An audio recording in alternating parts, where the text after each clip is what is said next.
So, before we get started, I just want to say that not only is this one going to be kind of brief, but I also want to remind you guys that my review of Spyro 3 is done and on YouTube right now. I'll leave a link to that, as well as my reviews of Spyro 1 and 2 in the description down below.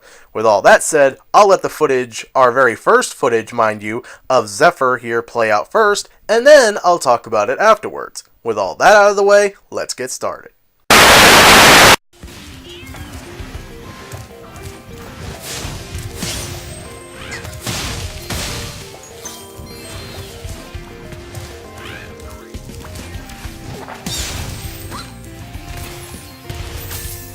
Dang cannon just ain't working for me. Do you think you can blast that bird, soldier? Jump up here and give it a try.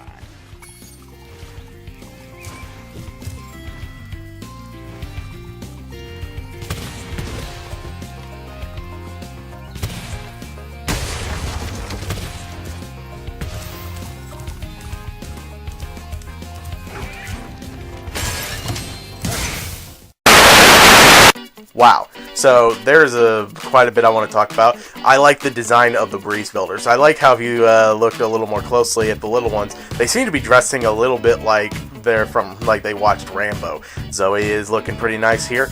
So I want to stop right here to talk a bit about the land blubber as well as the dialogue HUD down there.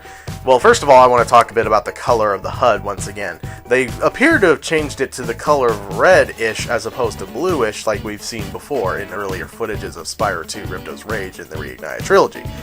Now, this has led to many speculations that maybe they're going to allow you to customize the color of the HUD regardless of which game you play.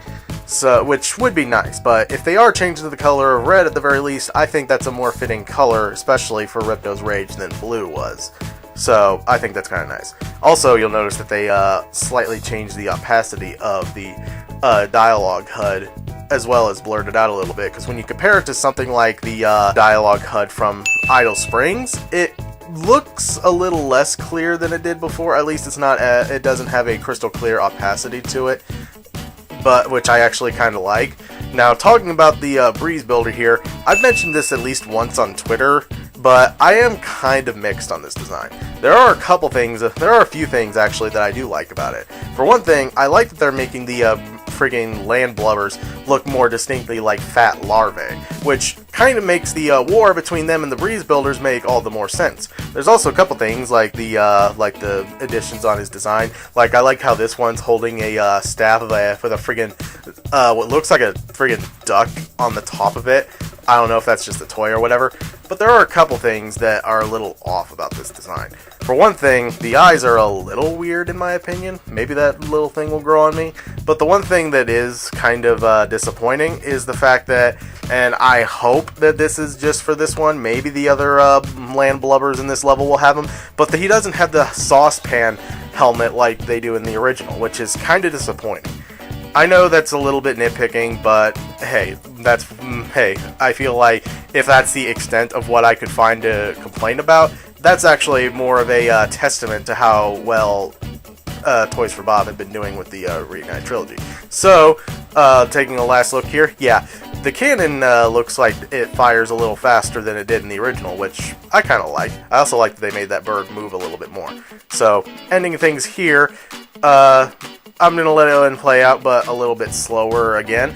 It's just great to, once again, have more footage, especially since we didn't get a trailer on the 21st. But I'll leave a link to Canadian Guy's fan-made trailer in the description down below, along with my reviews, because you seriously need to check that out. It is pretty dang awesome.